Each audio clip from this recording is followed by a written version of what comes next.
All right, so let's take a look at some security-related websites here.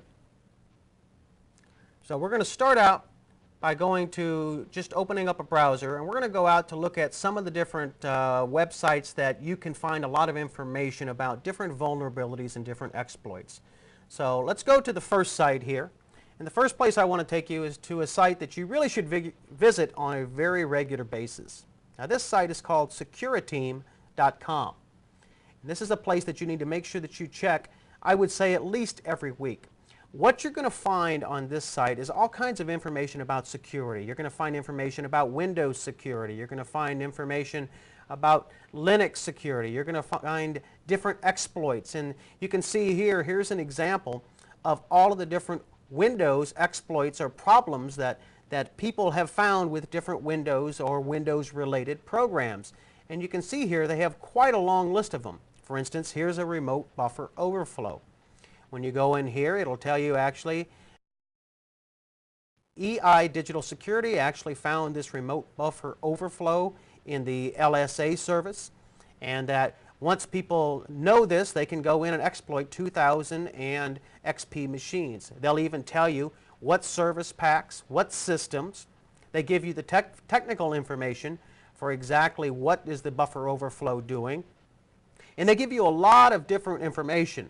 So depending upon what the exploit is, will determine what kind of information you actually get. And they keep a catalog of these different exploits and these different vulnerabilities on file here. As you can see, you could just go back and search for any number of these different ones. You can see here they tell you exactly how to type in a different binary one, and they show you that the attacker can just basically put a URL in there to inject some script into your system and compromise it that way.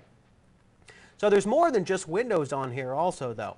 You can also see different kind of security tools or different kinds of other systems. Like for instance, let's look at some Unix stuff. Unix, you can see there's not as many, but there still are plenty of different ones. And you can see that they go back quite a ways on this different vulnerabilities. In fact, these catalogs go back for years. So there's a lot of information that's in here. Now, sure, a lot of these systems or a lot of these exploits may no longer work on new systems, and that's why you look at exactly what systems they'll work on. But remember, not everybody is running the latest and greatest.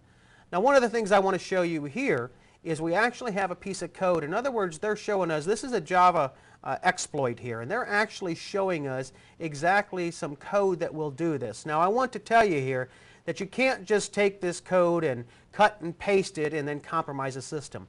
There are introduced errors in here. What they're showing you is they're giving you an example of some of the different code that could do this. So people aren't going to go out here and just copy and paste and, oh, look, we found this exploit. Now, there are other places they can go, for instance, to find the different exploits, but they're not going to get it from security. So you also have one, chaotic here. And from chaotic, you can find all kinds of information in it. They will actually give you some of the different codes themselves.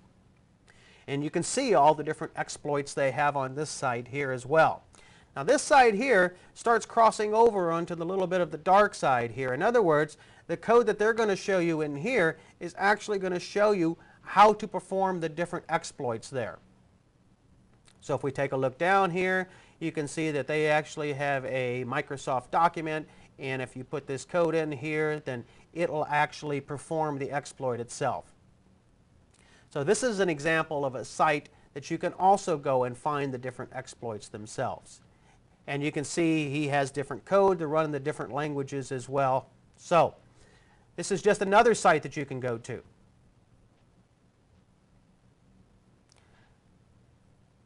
Now let's go back and let's take a look at some of the other information we can get from this site. And as you can see, there's just actually hundreds and hundreds of different exploits that are there. We can actually get information too, where he actually describes some of the different exploits. And yes, this is in another language here, but you can easily translate that. It doesn't take much to translate them. So that's another thing about when you're going out and doing security work and you're looking to find different information, don't just limit yourself to your particular language. Feel free to go out and look in other languages as well. So let's go to another site here. Let's go to zoneh.org.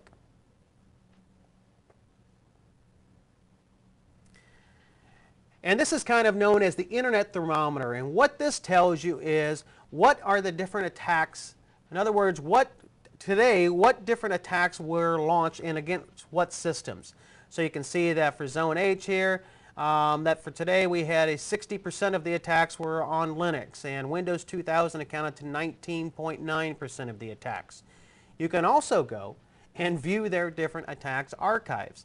And this actually is a good way of finding out exactly who's doing what and what systems are being compromised here.